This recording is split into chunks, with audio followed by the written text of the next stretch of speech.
বন্ধু, হিজরতের রাত্রিতে যখন আমার নবীজি আবু বকরের দরজায় গিয়ে একটা টোকা দিল রে, দরজাটা সঙ্গে সঙ্গে বন্ধু খুলে দিল। আমার নবীজি আবু বকরকে একটা ডাক দিয়ে বললেন, রে আবু বকর, এটা কেমন করে সম্ভব রে? একটা ডাক দিতে দেরি, তুমি তোমার দরজাটা খুলতে দেরি করলে না রে আবু বকর, এটা কেমন করে সম্ভব রে? ও আবু বকর, আমাকে একটুখানি বলো। এবার আবু বকর সিদ্দিক রাদিয়াল্লাহু তাআলা আনহু বললেন, ইয়া রাসূলুল্লাহ, ইয়া হাবিবাল্লাহ, নবী গো, ও প্রাণের নবী গো, ও নবী, যেদিন আমি জানতে পেরেছি গো আপনার সাথে আমি হিজরতে সঙ্গী হব গো নবী, সেদিন থেকে আমি একটা মুহূর্তের জন্য বিছানায় পেট লাগাই নাই। আর জোরে বলেন না সুবহানাল্লাহ। বন্ধ, কেমন করে বুঝাইলে বুঝবে গো? আমার নবীর সাথে এমন ভাবে পশু পাখি পর্যন্ত প্রেম করেছে, যেই প্রেমটা আমরা নবীর উম্মত হব স্বীকার করে থেকে সেই প্রেমটা পর্যন্ত আমাদের সিনায় নাই। এখন আমি নবীকে ভালোবেসে কত কিছু করি, তুমি আমাকে বেদাতি বলে বকা দাও। এটাকে প্রেম হতে পারে? কোনদিন প্রেম হতে পারে না। বন্ধু, আমি আপনাদেরকে একটুখানি বলে দেই, আমার নবীজি যখন ওই গুহার মধ্যে ঢুকেছিল হিজরতের রজনীতে, কাফেররা যেন চিনতে না পারে, ওই গুহার মুখের মধ্যে কবুতর বাসা বাঁধিয়া ও বন্ধু এখানে ডিম তা দিয়েছে, মাকড়সা জাল বুনে দিয়েছে, মাকড়সা জাল বুনে দিয়েছে রে কাফেরেরা যখন। অথচ এই গুহার মধ্যেই কিন্তু আমার নবীজি সঙ্গী আবু বকর, দুশ্মনেরা এসে দেখেছে মাকড়সার জাল বুনে দিয়েছে। না না না, এটার মধ্যে যদি নবী মুহাম্মদ ঢুকতো তাহলে জাল তো থাকতো না। বন্ধু, শুধু এখানে একান্ত নয় রে, আমার নবীর প্রতি প্রেম কত মধুময় ছিল। মাকড়সা যখন জাল বুনলো, নগদ যেটা বানায় এটা কিন্তু অত্যন্ত চকচকে থাকে। কথা বলেন না কেন? যেমন আমার এই পরনের যে এই পোশাকটা, এটা চকচকে কিনা? কয়েকদিন হলো এটা বাহির থেকে আমার ভালোবাসার একজন মানুষ নিয়ে আসছে। এটা যদি বন্ধু ধুলাবালি ধূসর হয়, এটা কি হয়ে যাবে? কালারটা ডিসকালার হয়ে যাবে। ঠিক তেমনি ভাবে আপনার আমার প্রাণীর নবীকে সেফটি দেওয়ার জন্য ভালোবাসা লাগাইয়া মাকড়সা জাল বুনলো, আর পাখি মুখে করে ধুলাবালি জালের মধ্যে ছিটিয়ে দিল। আর দুশমনেরা চাইয়া দেখলো এখানে কেউ নাই রে, চাইয়া দেখো পুরনো জাল বোনা আছে। জোরে বলেন না সুবহানাল্লাহ। আপনারা অসুস্থ মানুষ, আমি এনার্জি পাই না আপনাদের সাথে কথা বলে মিয়া। ওই যে আমার ছোট ভাই মিনহাজুল আবেদিন সুফি বলে গেছে, আমি ওদম গুনাহগারকে দেখার জন্য মানুষ সিরিয়াল ধরে, দাঁড়াইয়া থাইকাও জায়গা পায় না। অহংকার করে বলছি না, কারণ অনলাইনে দেখলে বুঝতে পারতেন আমি আউল ফাউল কথা বলার অভ্যাস নাই। যতটুকু কথা বলি কোরআন হাদিস থেকে বলি, কারণ আমার জীবনের সময় খুবই অল্প, কাজ অনেক বেশি। আর এখন প্রত্যেকটা ওয়াজে বসলে লং টাইম আলোচনা করি, কারণ আমার সমাজ ধ্বংস হয়ে যাচ্ছে। যুব সমাজ তো নষ্ট হয়েই গেছে। ওমা কথা কয় না, বলছি যুব সমাজ তো নষ্ট হয়ে গেছে। আপনারা মুরব্বীরা যারা আছেন, আপনারা মুরব্বী মানুষগুলো যখন পৃথিবী থেকে বিদায় নেবেন, এই পৃথিবী আর বেশি দিন টিকবে না।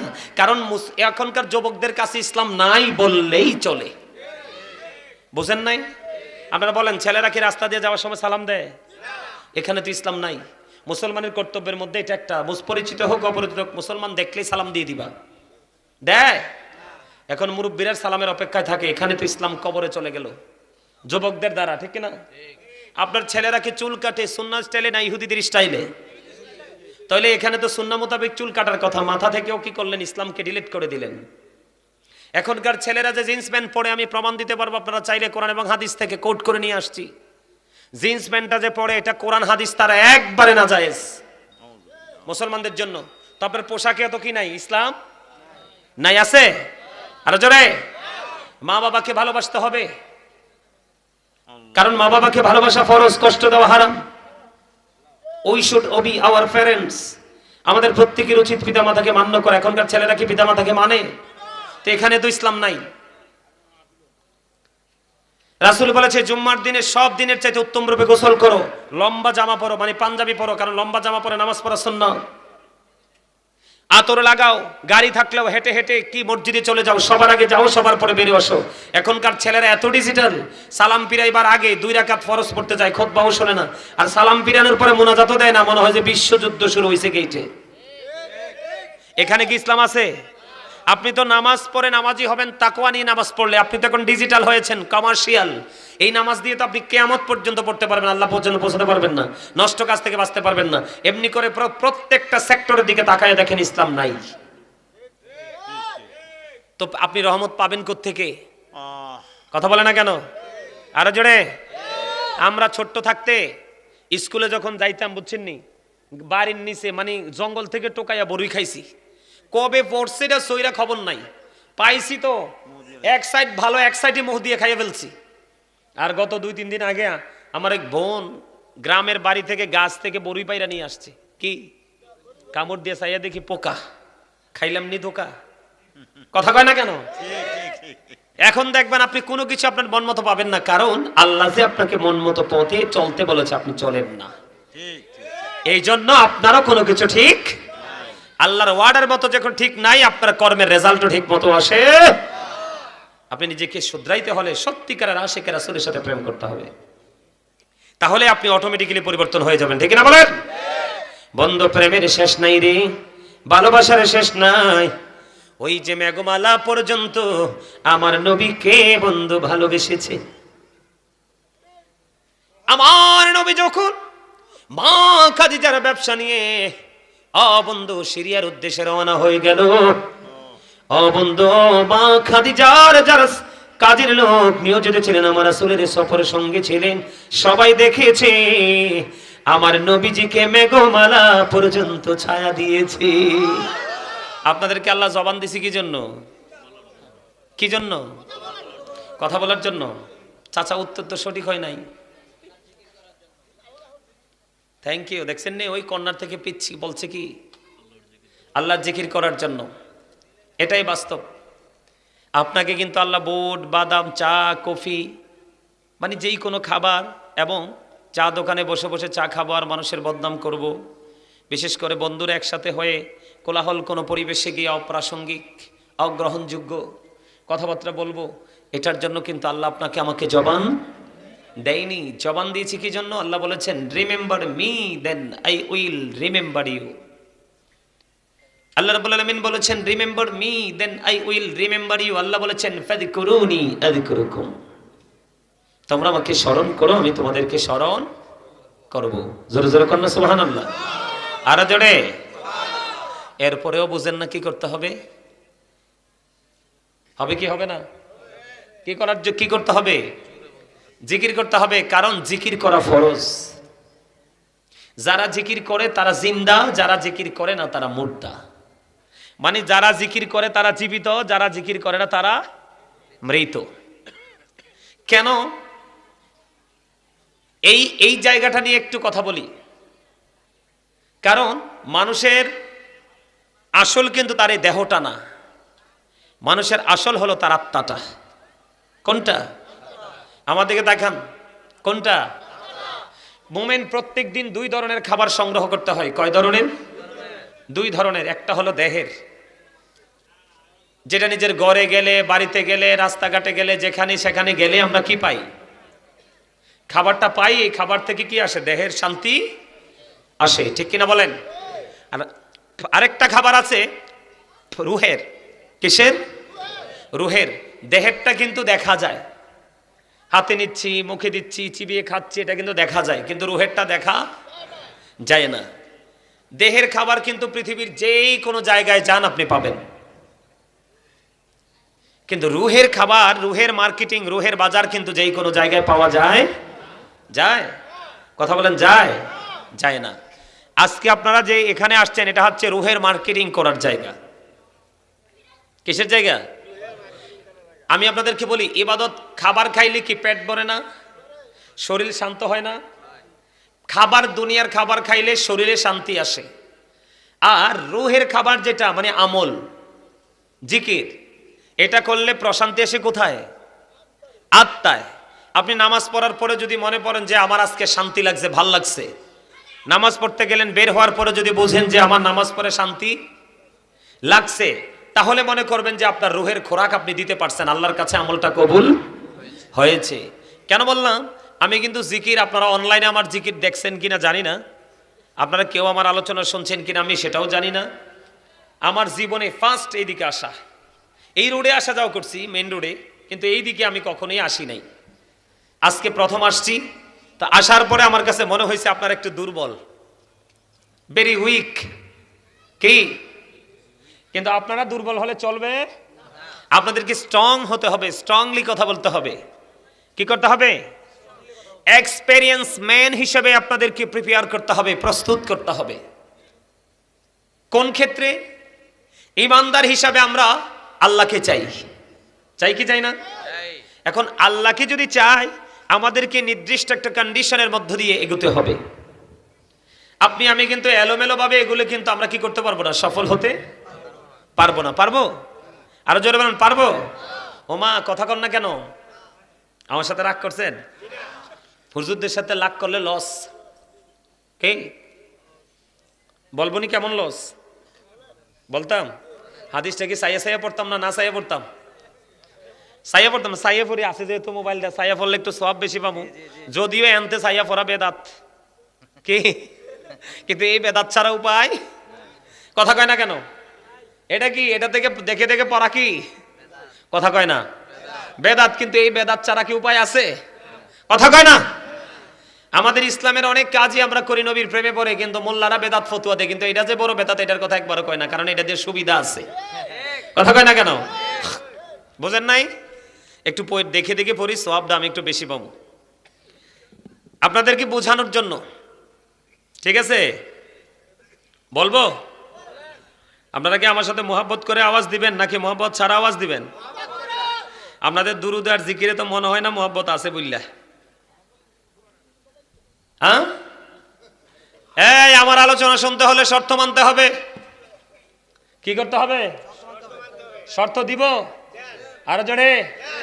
এই এই মুরব্বী কলিমুদ্দিন, এমনি এমনি কোনায় কোনায় হাঁটা যাবে না, ফ্রেন্ড স্টেজে আসছেন, এই এটার এই সময় ডাক দিচ্ছে, এটা কিন্তু আইয়ে না, এটা আবার যাই গেছে সিগির লিগে, ওই ওই আউটসাইড দিয়ে একটা যাচ্ছে। এই এটা মনে হয় হের পরিচিত, এই কারণে হ্যাঁ বলছে, এটা তো দোষ আমি মনে করি না, কারণ ওর বয়স সেম টু সেম। আমার দিকে তাকান, হুজুরদের সাথে শত্রুতা করা যাবে না, তাদের সাথে প্রেম করতে হবে। আর এই প্রেম আপনার জন্য কত ইজি করে দিবে আল্লাহকে পাওয়া, তার একটা প্রমাণ বুখারী এবং মুসলিম শরীফ থেকে। আমি বলি, বিসমিল্লাহির রহমানির রহিম।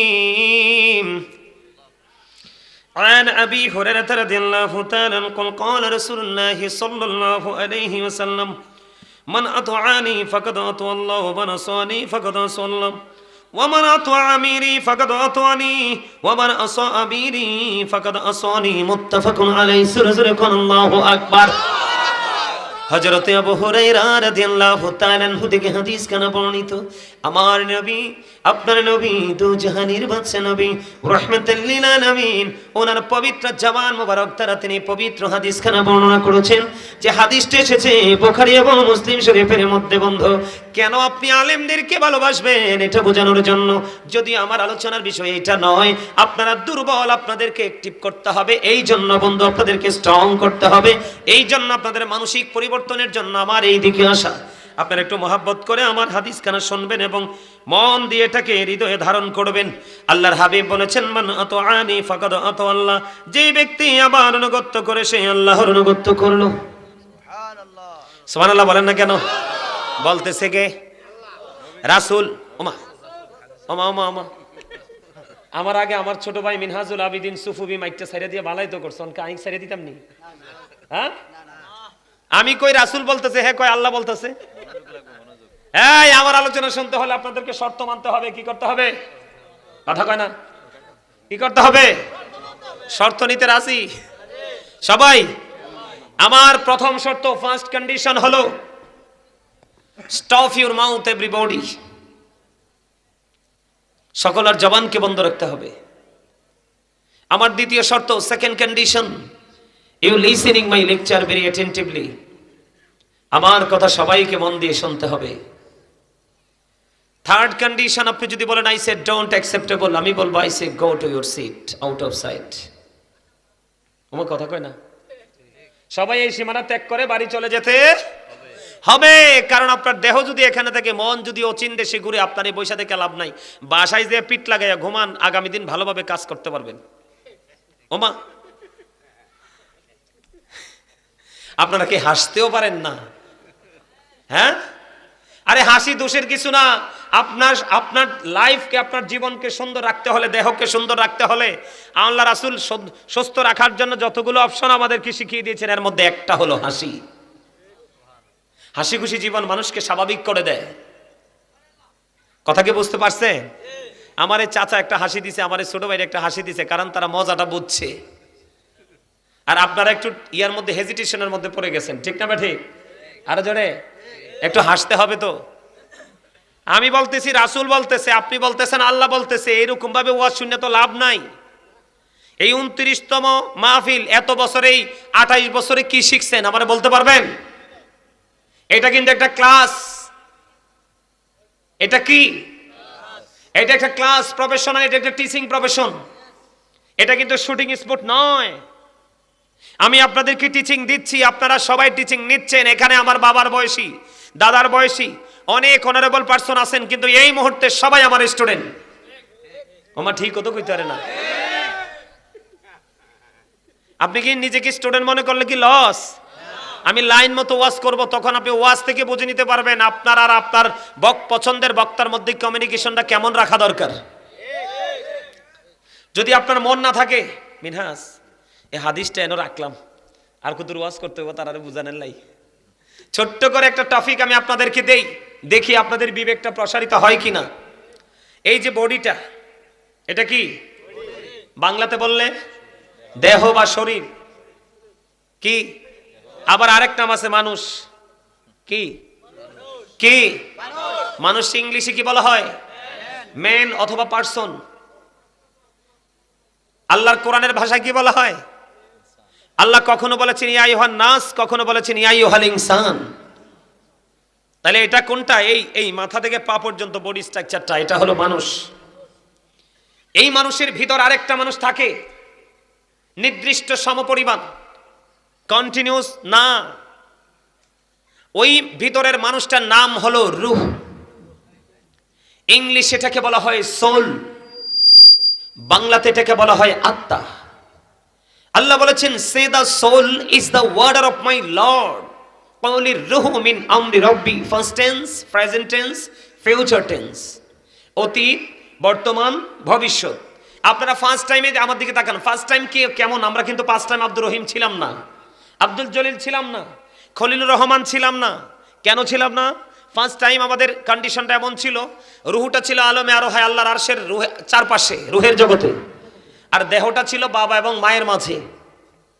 আপনার বডির মূল যে খুঁটি, আপনার বডির হাড় তৈরি হয় একটা বাচ্চার বাবা থেকে। হাড়ের পরে মূল গুরুত্বপূর্ণ, মোস্ট ইম্পর্টেন্ট দুইটা জিনিস আছে। কয়টা? একটা হলো চামড়া, আর একটা হলো ব্লাড, তার মানে রক্ত। স্কিন এবং ব্লাড, এই দুটো কিন্তু কোত্থেকে আসে? মা থেকে আসে।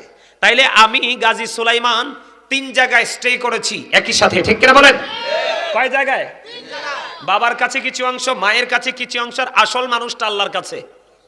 তখন কিন্তু আমি আব্দুর রহিম ছিলাম না, জলিল ছিলাম না, খলিল ছিলাম না। কথা কি বুঝতে পারছেন?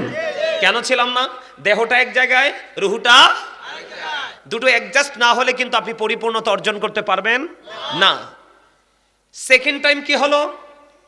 যখন মায়ের উদরে আপনার আমার বডিটা তৈরি হলো, তখন আল্লাহ রাব্বুল আলামিন রুহের জগৎ থেকে রুহটাকে ট্রান্সফার করে দিয়েছে, স্থান পরিবর্তন করেছে, প্লেস চেঞ্জ করেছে। এটা উপার থেকে এপারে চলে আসছে, ঠিক না বলেন? এখন এটা আপনার আমার মাঝে আছে কিনা? আপনার আমার মাঝে আছে। এখনই আমি কি আব্দুর রহিম, জাস্ট এক্সাম্পল। আরেকটা দিন আসবে, লাস্ট টাইম, যেটা যেই দিনের পরে আপনার ফিউচারের জীবন শুরু হয়ে যাবে, লাইফ শুরু হয়ে যাবে। ওটা কখন তৈরি হবে? ফার্স্ট টাইম যেমন, থার্ড টাইমও তেমন। দেহ থেকে আপনার আত্মাটা বের হয়ে যাবে। কি হয়ে যাবে?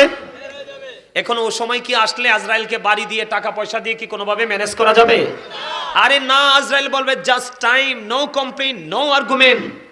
কোনো কিছুই তখন গ্রহণযোগ্য হবে না, অ্যাকসেপ্টেবল বলে বিবেচিত হবে না, তখন আপনি কি হবেন? আপনার নামের আগে একটা শব্দ যুক্ত হবে, মরহুম। তার মানে you are dead, I am a dead. আপনি আমি আমরা সবাই মৃত। কথা কি বুঝতে পেরেছেন? তাহলে কি দাঁড়ালো বিষয়টা? দেহের কিন্তু ক্ষয় আছে, বিনাশ আছে, আত্মার কোনো ক্ষয় নেই। এটা শুধু স্থান পরিবর্তন করে, প্লেস চেঞ্জ করে। এখান থেকে আপনি কি বুঝতে পারলেন? রুহু দেহ না থাকলে আপনি আমি নাই, রুহু থাকলে আপনি আমি আছি, রুহু না থাকলে আপনি আমি আবার নাই। তাহলে এখান থেকে কি বোঝা যায়? মানুষের কি দেহ আসল নাকি আত্মা? মানুষের আসল সত্তা হলো তার আত্মা। আত্মাকে যদি আপনি অ্যাক্টিভ করতে পারেন, তারপরে বলবো আপনি ইউ আর ভেরি সাকসেসফুল। সুবহানাল্লাহ বলবেন না? আরো জোরে। এই যুগে মানুষগুলো কেউ অন্যায় করে, কেউ ন্যায় করে। যার আত্মাটা জাগ্রত সেই ন্যায়ের দিকে ধাবিত হয়, আর যার আত্মাটা ঘুমন্ত, পৃথিবীর লোভে ঘুমিয়ে গেছে, আসলে কিন্তু ফাইনালি সে ঘুমায়। পৃথিবীর লোভে যারা ঘুমিয়ে থাকে, ঘুমে না ঘুমিয়ে ঘুমের ভান করে, এরা কিন্তু কি জানেননি? এরা কি? এরা কিন্তু ধোকার মধ্যে আছে। এটা সূরা আল ইমরানের 185 নম্বর আয়াতের শেষ অংশে আল্লাহ বলেছেন, ওমাল হায়াতুদ দুনিয়া ইল্লা মাতাউল গুরুর। এই ধোকার মধ্যে থেকে আপনি যা করছেন সন্তানের জন্য, সন্তানের ভবিষ্যতের জন্য, তার ফিউচারকে ব্রাইটনেস করার জন্য। কিন্তু আল্লাহ রাব্বুল আলামিন কোরআন শরীফের 19 পারা সূরা শুআরার 88 নম্বর আয়াতে বলে দিয়েছেন, ইয়াউমা লা ইয়ানফাউ মালু ওয়ালা বানুন। আপনার ধন সম্পদ, সন্তান সন্ততি কিচ্ছু কাজে লাগবে না। তাহলে আপনাদের সবার কি উচিত? আপনাদের সবার উচিত আজকের এই মুহূর্তটা সবাই সবকিছু ছেড়ে জান্নাতের বাগানে চলে আসা। কথা বুঝেন নাই? কারণ আপনার জন্য ঘুমানোর জন্য, বিশ্রামের জন্য 365টা রাত্র আছে। এর মধ্যে মাত্র একটা রাত্রের কিছু অংশ আপনি আল্লাহর জন্য দিতে পারবেন না? তাহলে আপনি কি কোন মুখ নিয়ে আল্লাহর কাছে গিয়ে দেখাবেন, মুখ দেখাবেন, দাঁড়াবেন? সম্ভব?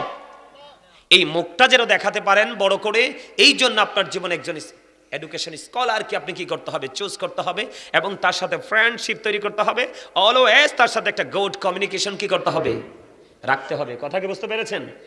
আমার কথা কি আপনাদের কাছে খারাপ লাগে? খারাপ লাগে? তাহলে আমি আপনাদেরকে কি বুঝাতে পারছি? আপনার এখানে দেহ থাকবে বটে, কিন্তু দেহ না থাকলে তো পাখি রাখা যায় না। খাঁচা না থাকলে তো পাখি থাকবে কোথায়? খাঁচা হিসাবে দেহটাকে রাখবেন, কিন্তু মূল আত্মাটাকে এখানে রাখবেন। তার মানে মনোযোগ। তাহলে আপনি এখান থেকে আপনি মনে করবেন আই এম এ জিরো। আপনি যদি মনে করতে পারেন যে আমি শূন্য, কিছুই নাই, তখন আমি আপনাকে বলতে পারবো ইউ আর হিরো। কথা বলেন? কারণ নিজেকে অনেক বড় মনে করাই কি? প্রাউড ফিল করা, অহংকার করা। আল্লাহ ডাজন্ট লাইক দ্য প্রাউড। আল্লাহ অহংকারীকে পছন্দ। কারণ অহংকার ওনার সাজে, আল্লাহর সাজে। কার? সৃষ্টির কারণে কি নাই? অহংকার করার কোনো সুযোগ। এই জন্য আপনাদেরকে মন দিয়ে কি করতে হবে? কথাগুলো শুনতে হবে। আমি আপনাদের টিচার হিসাবে আজকে আসছি। যতক্ষণ আপনারা থাকবেন আমি থাকবো, আমি বলবো আপনারা শুনবেন। মাঝে মাঝে একটু জিকির করে করে একটু কি করবেন? নিজের রুহের খোরাক দিবেন। কারণ যত বেশি জিকির করবেন তত বেশি মনের ময়লা দূর হয়ে যাবে। তবে জিকির করতে হবে দুই ভাবে, জবান এবং অন্তর দুটো মিলাইয়া। রাসূল বলছে দুটো মিলিয়ে যে জিকির করবে ওটা হলো শ্রেষ্ঠ জিকির। সায়েন্টিফিকরা কি বলেছে জানেন? সায়েন্টিফিকরা বক্তব্য দিয়েছে জিকির ইজ দ্য হার্ট মেডিসিন। জিকির হলো হার্টের ওষুধ। জিকির কি? জিকির কি? হাদিস শরীফের মধ্যে সে রাসূল বলেছে তোমরা বেশি বেশি করে জিকির করো। কোথায় গিয়ে? জান্নাতের বাগানে গিয়ে। কারণ তোমরা যখন জান্নাতের বাগানে যাও, জান্নাতের বাগানে গেলে তোমরা জান্নাতের মেহমান হয়ে যাও। আর রাতের বেলা যদি তুমি জান্নাতের বাগানে যাও, ওই জান্নাতের বাগানে রাতের অংশে তোমার জন্য ডিনারের ব্যবস্থা আছে। জোরে জোরে সুবহানাল্লাহ। আমরা রাতে আসছি না? আমরা আজকে এখান থেকে রাতে ডিনার করে বাসায় ফিরবো। এই ডিনারটা কিন্তু দেহের হবে না, রুহের হবে। সুবহানাল্লাহ বলে না কেন? আপনি মর্নিং টাইম সকালবেলা আসলে আপনার সকালে ব্রেকফাস্ট হয়ে যাবে, নাস্তা হয়ে যাবে। দুপুরবেলা যদি আসেন আপনার দুপুরে লাঞ্চ হয়ে যাবে জান্নাতের মেহমানদের জন্য। তবে লাঞ্চ, ডিনার, ব্রেকফাস্ট সবগুলো হবে রুহের, আত্মার। আপনি এই জান্নাত থেকে যদি বের হওয়ার সময় প্রশান্তি নিয়ে বের করতে পারবেন, তখনই মনে করবেন যে I am very successful person. কথা বুঝতে পারছেন আমার? আমি কি আমার ওয়াজের দিকে যাব? শুনবেন? আরো জোরে। হাদিসটা যেহেতু সাইয়া সাইয়া শুরু করছি, সাইয়া সাইয়া শেষ করি। আপনারা মোহাব্বত করে বুঝেন, উল্টা পাল্টা বলবেন না। উত্তর না বুঝতে চুপ করে থাকবেন, আমি উত্তর বুঝাই দিব। কথা কন না কেন? আল্লাহ রাসূল বলেছেন মান আতাআনি ফাকাদ আতাআল্লাহ। আল্লাহর হাবিব বলেছেন যে ব্যক্তি আমার অনুগত করে সে আল্লাহর অনুগত করলো। আমার রাসূল বলেছেন ওমান আসানি ফাকাদ আসাল্লাহ। যে ব্যক্তি আমার অবাধ্য করে সে আল্লাহর অবাধ্য করলো। তার মানে রাসূল মানলে আল্লাহ মানা হয়ে যায়, রাসূলের অবাধ্য হলে আল্লাহর অবাধ্য হয়ে যায় অটোমেটিক্যালি। কে বলতেছে? আপনার আমার প্রাণের রাসূল। এরপরে সেকেন্ড টাইম রাসূল কি বলেছে দেখেন, রাসূল বলেছে রমান আত আমিরি ফাকাদ আতানি, যে ব্যক্তি আমার আমিরের অনুগত্য করে সে আমার অনুগত্য করলো। এরপর রাসূল বলেছেন রমান আসা আমিরি ফাকাদ আসানি মুত্তাফাকুন আলাইহি, যে ব্যক্তি আমার আমিরের অবাধ্য করলো সে আমারই অবাধ্য করলো। তার মানে মজার জায়গা বন্ধু, আল্লাহ রাসূল বলে দিয়েছেন যেই ব্যক্তি আমার, আমি মানে কি নবীজি নিজের কথা বলেছে। কার কথা? নবীজি নিজের কথা বলেছেন, যে ব্যক্তি আমার অনুগত্য করে সে আল্লাহর অনুগত্য করলো, যে আমার অবাধ্য করে সে আল্লাহর অবাধ্য করলো। ফার্স্ট টাইম রাসূল এইভাবে বললেন। আর সেকেন্ড টাইম আপনারা যারা সাধারণ মানুষ, অতি সহজে সরল মানুষ, আপনাদের বাঁচানোর জন্য নবীজি রাস্তাটাকে সহজ করে দেখিয়ে গেছেন বন্ধু। এর মধ্যে রাসূল বলেছেন ওমান আতা আমিরি ফাকাদ আতানি, যেই ব্যক্তি আমার আমি আমিরের অবাধ্য করেছে, যে আমার আমিরের অনুগত্য করে সে আমার অনুগত্য করলো। তার মানে আপনি যদি কোনো হক্কানি আলেমকে, আল মদিনাওয়ালার পাগল কোনো হক্কানি আলেম, কোনো হক্কানি আল্লাহর ওলিকে যদি ভালোবাসতে পারেন, তাকে অনুসরণ অনুকরণ করতে পারেন, ওই ভালোবাসা হয়ে যায় মদিনাওয়ালার সাথে। আর মদিনাওয়ালাকে যখন আপনি ভালোবাসবেন, ওই ভালোবাসার মধ্য থেকে অটো আল্লাহর সাথে আপনার মধুর বন্ধন তৈরি হয়ে যাবে। এরপরে রাসূল বলেছেন ওমান আসা আমিরি ফাকাদ আসানি, রাসূল বলেছেন যে আমার আমিরের অবাধ্য করে সে আমার অবাধ্য করলো। তার মানে হক্কানি কোন আলেমের অবাধ্য যদি আপনি হন, তাহলে যেন রাসূলের অবাধ্য হয়ে গেলেন। রাসূলের অবাধ্য করলে বন্ধু আপনি আল্লাহর অবাধ্য হয়ে গেলেন, ঠিকানা হবে জাহান্নাম। তাহলে আলেমদের দাম পাইছেন নি খুঁজা? আরো জোরে বলেন না কেন? পাইছেন নি খুঁজা? আল্লাহ রাব্বুল আলামিন কোরআনে বলতেছে ইন্নামা ইয়াখশাল্লাহা মিন ইবাদিহিল উলামা, পৃথিবীর বুকে যত মানুষ আছে সকল মানুষের মধ্যে আল্লাহকে সত্যিকারের ভয় করে হক্কানি আলেমরা। কারা? হক্কানি আলেমরা। কারা? আরো জোরে বলেন। এখন হক্কানি আলেমদের সাথে প্রেম করলে কি হবে? আল্লাহ নিজে ওয়াজ করতেছে, কোরআন খুলে দেখলাম। আল্লাহ রাব্বুল আলামিন বলতেছে join with my dear people, come to my paradise. আল্লাহ বলতেছেন ফাদখুলি ফি ইবাদি ওয়াদখুলি জান্নাতি। আল্লাহ বলতেছে আমার প্রিয় লোকেদের সাথে যুক্ত হও আর আমার জান্নাতে চলে আসো। আরো জোরে বলেন সুবহানাল্লাহ। তাহলে আলেমদের সাথে মহব্বত রাখলে লাভ না লস?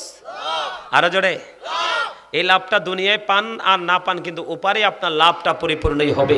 কারণ ওয়াজ চতুর্দিক থেকে পাইছি, হাদিস শরীফের মধ্যেও আসছে, আল্লাহর কোরআনেও আসছে। তাহলে আপনি আমি আমাদের জীবনে একজন উপদেষ্টা হিসাবে একজন হক্কানি আলেমকে বেছে নিব। কারণ আপনি অসুস্থ হলে ডাক্তার লাগে না, বাড়ি বানাইলে ইঞ্জিনিয়ার লাগে না, এমনি করে করে এক একটা কাজের জন্য এক একজন দক্ষ ব্যক্তি লাগে না। ঠিক আপনি ওপারটাকে আপনার নিজের জন্য ভালোবাসবেন। কার জন্য? আলেমের জন্য না, আপনি নিজের জন্য।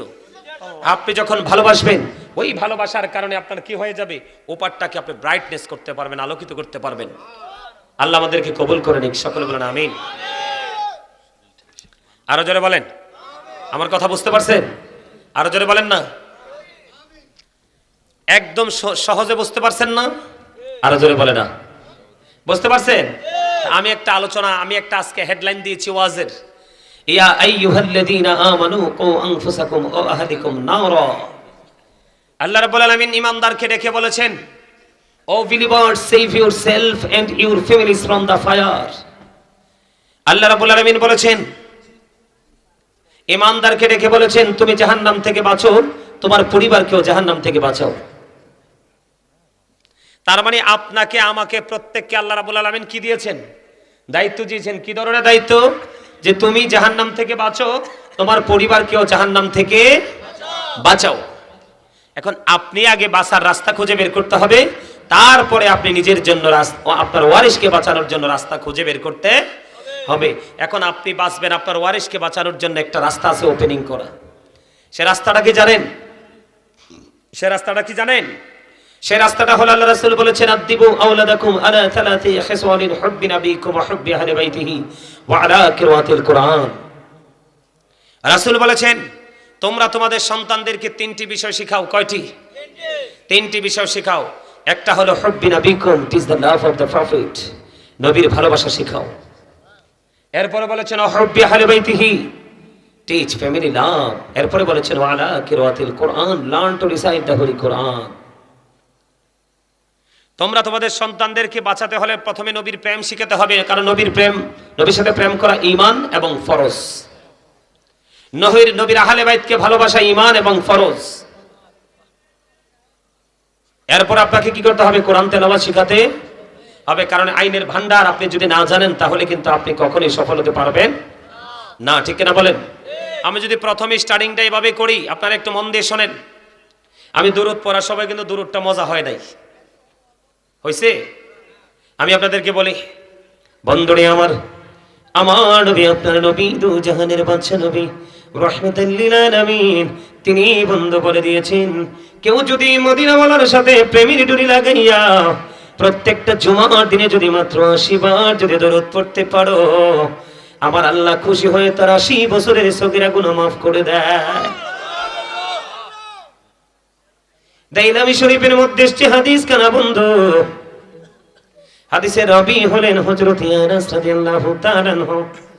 আমার নবী, আপনার নবী রাহমাতাল লিল আলামিন নবী, তিনি বলে দিয়েছেন, কেউ যদি মদিনাওয়ালার সাথে প্রেমের ডুরি লাগাইয়া প্রতিদিন যদি মাত্র 1000 বার যদি দরুদ পড়তে পারো গো, জান্নাত না দেখা পর্যন্ত তোমার মরণ হবে না। রাসূল আরো বলে দিয়েছেন, এই পৃথিবীর বুকে রাসূলকে ভালোবেসে তোমরা যে যত বেশি দরুদ পড়বে, কাল হাসরের দিন নবীকে তোমরা তত বেশি কাছে পাবে। নবীকে তুমি কাছে পাও, তোমার আর কোনো কিছুর জন্য টেনশন করতে হবে না, ঠিক কিনা বলেন? কারণ রাসূলকে প্রশ্ন করা হলো, ইয়া রাসূলুল্লাহ, ইয়া হাবিবাল্লাহ, নবী গো, ও প্রাণের নবী, কিয়ামত কখন হবে গো নবী? আমার রাসূল বললেন, কিয়ামতের জন্য কি প্রস্তুতি নিয়েছো? ইয়া রাসূলুল্লাহ, ইয়া হাবিবাল্লাহ, নবী গো, ও প্রাণের নবী, কিয়ামতের জন্য কোনো প্রস্তুতি নিতে পারিনি, তবে আল্লাহ এবং আল্লাহর হাবিবকে ভালোবাসি। এই কথা বলতে দেরি আপনার আমার প্রাণের রাসূল তিনি বলে দিয়েছেন, তুমি যাকে ভালোবাসবা তার সাথেই তুমি থাকবা। এখন নবীকে ভালোবাসার মানে কি? সর্বপ্রথম যদি বলি নবীকে ভালোবাসতে হবে, এটা আমার কথা নয়। আমার আল্লাহ কোরআনে বলেছেন, মাইয়ুতি'ir রাসূল ফাকাদ আতাল্লাহ। আমার আল্লাহ বলেছেন, হি ওবিজ দা অ্যাবসলিউট ওবিস আল্লাহ। যে ব্যক্তি রাসূলের নির্দেশ মানলো সে যেন আল্লাহর নির্দেশ মানলো। ইহুদি খ্রিস্টানের একটা ধর্মগ্রন্থ, যেটাকে ইংলিশে বলা হয় দা ওল্ড নিউ টেস্টামেন্ট, ওটা দ্বারা তারা প্রমাণ করতে চেয়েছে। তারা বলেছে, he that love it not now with not god, for god is love. এরা বলেছে, যেজন প্রেম করে না সেজন আল্লাহকে জানে না, ফর গড ইজ লাভ, আল্লাহই প্রেম। কিন্তু আল্লাহ রাব্বুল আলামিন না না না, আল্লাহর কাছে এই ভালোবাসাটা পছন্দ হয়নি, এই বক্তব্যটা পছন্দ হয়নি। আল্লাহ রাব্বুল আলামিন বলেছেন, নো সে বলুন, ইফ ইউ টু লাভ আল্লাহ, যদি তোমরা আল্লাহকে ভালোবেসে থাকো, ফলো মি মুহাম্মদ সাল্লাল্লাহু আলাইহি ওয়াসাল্লাম, মুহাম্মদ সাল্লাল্লাহু আলাইহি সাল্লামের অনুগত হয়ে যাও। আল্লাহ উইল লাভ ইউ, আল্লাহ তোমাদেরকে ভালোবাসবে, এন্ড ফরগিভ ইউর সিনস, আল্লাহ তোমাদের সমস্ত জীবনের গুনাহগুলি maaf করে দেবে। আর যারা বলেন না সুবহানাল্লাহ।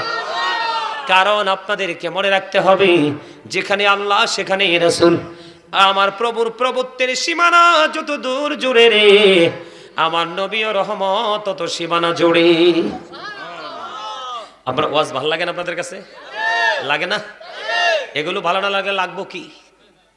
এগুলো তো ইমানি ওয়াজ। আপনার ইমান যদি ঠিক না থাকে আমল দিয়ে লাভ হবে না।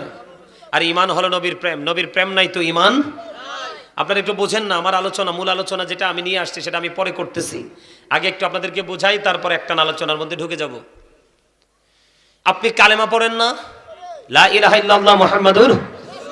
আল্লাহ চাইলে কিন্তু আল্লাহকে দিয়ে আল্লাহ কি করতে পারতেন? কালেমাটা শেষ করতে পারতেন, পারতেন না? কিন্তু আল্লাহ রাব্বুল আলামিন কালেমার মধ্যে দুটো অপশনকে সমন্বয় করে দিয়েছেন। একটা হলো লা ইলাহা ইল্লাল্লাহ, এটা হলো তাওহীদ, আরেকটা হলো মুহাম্মাদুর রাসূলুল্লাহ সাল্লাল্লাহু আলাইহি ওয়াসাল্লাম, এটা হলো রিসালাত। দেখছেন নি, একদিকে হলো তাওহীদ, আরেকদিকে হলো রিসালাত, একদিকে হলো স্রষ্টা, আরেকদিকে হলো সৃষ্টি। যিনি শুধু আপনার আমার নবী না, তিনি নবীদেরও নবী। এই কারণে আমি বলি, আল্লাহ the first pillar is the Lord of world, রব্বুল আলামিন। মুহাম্মাদুর রাসূলুল্লাহ সাল্লাল্লাহু আলাইহি ওয়াসাল্লাম is the blessing for the world, রাহমাতাল লিল আলামিন। চমৎকার না? কথা বলেন না কেন?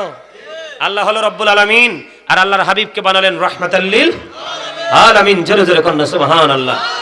আর জোরে বলেন সুবহানাল্লাহ। মহাব্বতে সে নবীর সাথে মহব্বত আপনাকে করতেই হবে। সাহাবাই কেরামের প্রেমটা কেমন ছিল, আমি 2-4টা কথা বলে আপনি আমি কিভাবে আমল করব সে বিষয় নিয়ে আলোচনা করব। আমার নবীজি তাবুক হাদিস শরীফের মধ্যে এসছে বন্ধু, আমার নবীর তাবুক যুদ্ধের পূর্বে বললেন তোমরা দান করো। এবার ইসলামের দ্বিতীয় খলিফা হযরত ওমর তিনি মনে মনে চিন্তা করলেন, দেখেন তারা রাসূলকে কেমন করে ভালোবাসতেন, আল্লাহ রাব্বুল আলামিনকে পাওয়ার জন্য তারা আমার রাসূলের প্রত্যেকটা বক্তব্যকে কানায় কানায় পুঙ্খানুপুঙ্খানুরূপে ভালোবেসে তারা বাস্তবায়ন করত বন্ধু। ওমর যখন জানতে পারলেন নবীজি জানিয়ে দিয়েছেন তোমরা তাবুক যুদ্ধের পূর্বে তোমরা কি করো, দান করো, এই কথা বলার পরে হযরত ওমর মনে মনে মনে মনে চিন্তা করলো, বন্ধু আমার জীবনে কোনোদিন কোনো কাজ দ্বারা আমি আবু বকরকে হারাতে পারিনি। প্রত্যেকটা সেক্টরে আবু বকর আমার চাইতে অগ্রগামী। আমার কাছে ভালো দৌলত আছে, আমার কাছে ভালো সম্পদ আছে, নবীজি বলেছে আমি আজকে বেশি করে দান করব। এবার ওমর কি করলেন, দানের সম্পদ এবার হযরত ওমর বন্ধু দৌলত নিয়ে নবীজির দরবারে এসে হাজির। তারপরে নবীজি প্রশ্ন করলেন, ওমর নিয়ে এসেছো? ইয়া রাসূলুল্লাহ, আমার যে সম্পদ ছিল আমি অর্ধেক নিয়ে এসেছি, তোমার ফ্যামিলি পরিবারের জন্য তুমি কি রেখেছো? ইয়া রাসূলুল্লাহ, ইয়া হাবিবাল্লাহ, নবী গো, ও প্রাণের নবী, আমি আমার ফ্যামিলি পরিবারের জন্য অর্ধেক রেখে এসেছি। ওমরের ফয়সালা হয়ে গেল। এবার বন্ধু আবু বকর চলে আসলো। আবু বকর তুমি কি করেছো? এবার আবু বকর উত্তর দিলেন, ইয়া রাসূলুল্লাহ, আমার যা ছিল আমি সব নিয়ে এসেছি গো। ফ্যামিলির জন্য কতটুকু রেখে এসেছো? এবার আবু বকর সিদ্দিক রাদিয়াল্লাহু তাআলা আনহু বললেন, ইয়া রাসূলুল্লাহ, ইয়া হাবিবাল্লাহ, নবী গো, আমি আমার ফ্যামিলি পরিবারের জন্য আল্লাহ এবং আল্লাহর হাবিবকে রেখে এসেছি। আবু বকরকে আজকে হারাইতে পারছিনি?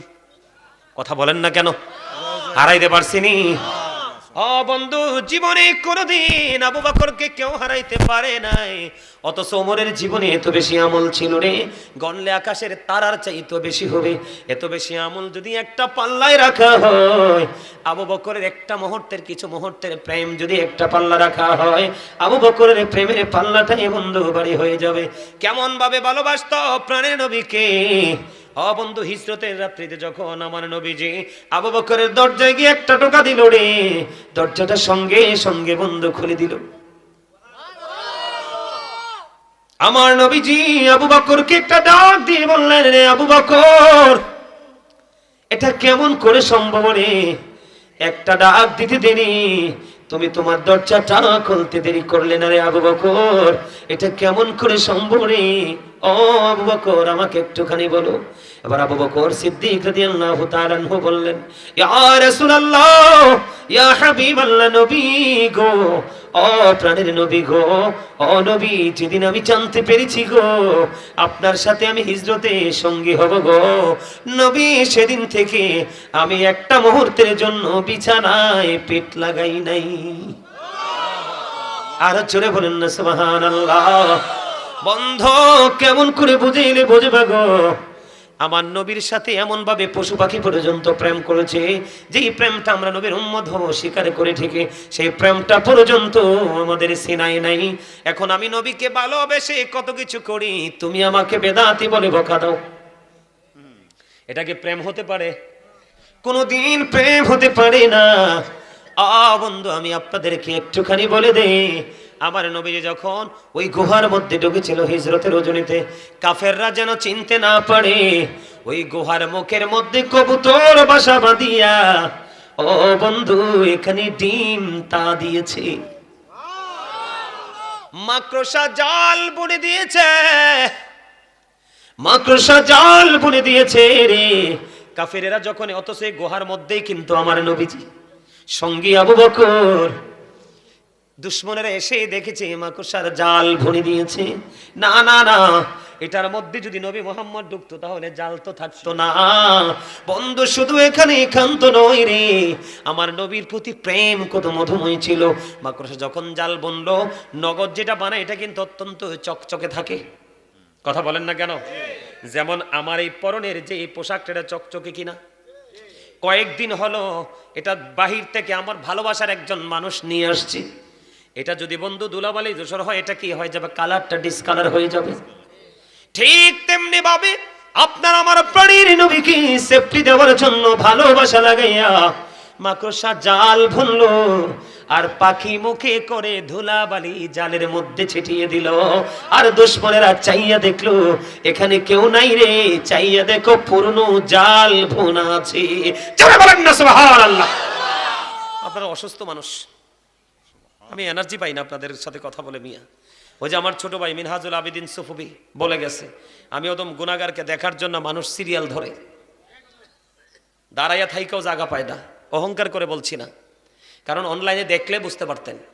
আমি আলফাউল কথা বলার অভ্যাস নাই, যতটুকু কথা বলি কোরআন হাদিস থেকে বলি, কারণ আমার জীবনের সময় খুবই অল্প, কাজ অনেক বেশি। আর এখন প্রত্যেকটা ওয়াজে বসলে লং টাইম আলোচনা করি, কারণ আমার সমাজ ধ্বংস হয়ে যাচ্ছে। যুব সমাজ তো নষ্ট হয়েই গেছে। ওমা কথা কয় না, বলছি যুব সমাজ তো নষ্ট হয়ে গেছে। আপনারা মুরব্বীরা যারা আছেন, আপনারা মুরব্বী মানুষগুলো যখন পৃথিবী থেকে বিদায় নেবেন, এই পৃথিবী আর বেশি দিন টিকবে না। কারণ এখনকার যুবকদের কাছে ইসলাম নাই বললেই চলে। বুঝেন নাই? আপনারা বলেন ছেলেরা কি রাস্তা দিয়ে যাওয়ার সময় সালাম দেয়? এখানে তো ইসলাম নাই। মুসলমানের কর্তব্যের মধ্যে এটা একটা, পরিচিত হোক অপরিচিত হোক, মুসলমান দেখলেই সালাম দিয়ে দিবা, দেয়। এখন মুরব্বীরা সালামের অপেক্ষায় থাকে। এখানে তো ইসলাম কবরে চলে গেল যুবকদের দ্বারা, ঠিক না? আপনার ছেলেরা কি চুল কাটে সুন্নাহ স্টাইলে না ইহুদিদের স্টাইলে? তাহলে এখানে তো সুন্নাহ মোতাবেক চুল কাটার কথা, মাথা থেকেও কি করলেন? ইসলামকে ডিলিট করে দিলেন। এখনকার ছেলেরা যে জিন্স প্যান্ট পরে, আমি প্রমাণ দিতে পারবো, আপনারা চাইলে কোরআন এবং হাদিস থেকে কোট করে নিয়ে আসছি। জিন্স প্যান্টটা যে পরে, এটা কোরআন হাদিস তারা একবারে নাজায়েজ মুসলমানদের জন্য। তো আপনার পোশাকে তো কি নাই? ইসলাম নাই, আছে? আরো জোরে। মা বাবাকে ভালোবাসতে হবে, কারণ মা বাবাকে ভালোবাসা ফরজ, কষ্ট দেওয়া হারাম। We should Obi our parents. আমাদের প্রত্যেকের উচিত পিতামাতাকে মান্য করা। এখনকার ছেলেরা কি পিতামাতাকে মানে? তো এখানে তো ইসলাম নাই। রাসূল বলেছে জুম্মার দিনে সব দিনের চাইতে উত্তম রূপে গোসল করো, লম্বা জামা পরো, মানে পাঞ্জাবি পরো, কারণ লম্বা জামা পরে নামাজ পড়া সুন্নাহ। আতর লাগাও, গাড়ি থাকলেও হেঁটে হেঁটে কি মসজিদে চলে যাও, সবার আগে যাও, সবার পরে বেরিয়ে আসো। এখনকার ছেলেরা এত ডিজিটাল, সালাম ফিরাইবার আগে 2 রাকাত ফরজ পড়তে যায়, খুতবাও শোনে না। আর সালাম ফিরানোর পরে মোনাজাতও দেয় না, মনে হয় যে বিশ্বযুদ্ধ শুরু হয়েছে গেইটে।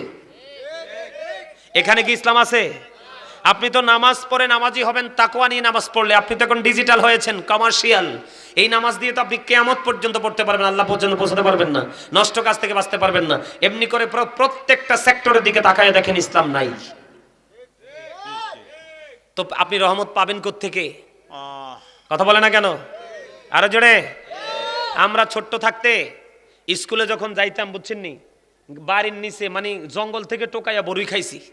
কবে পড়ছে এটা সইরা খবর নাই, পাইছি তো এক সাইড ভালো, এক সাইডে মুখ দিয়ে খাইয়ে ফেলছি।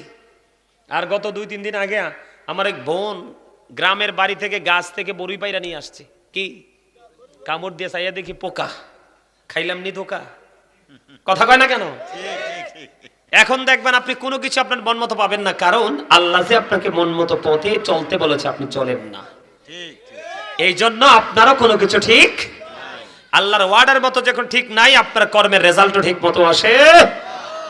আপনি নিজেকে শুধরাইতে হলে সত্যিকারের আশিক রাসূলের সাথে প্রেম করতে হবে, তাহলে আপনি অটোমেটিক্যালি পরিবর্তন হয়ে যাবেন, ঠিক না বলেন? বন্ধু, প্রেমের শেষ নাই রে, ভালোবাসার শেষ নাই। ওই যে মেঘমালা পর্যন্ত আমার নবীকে বন্ধু ভালোবেসেছে।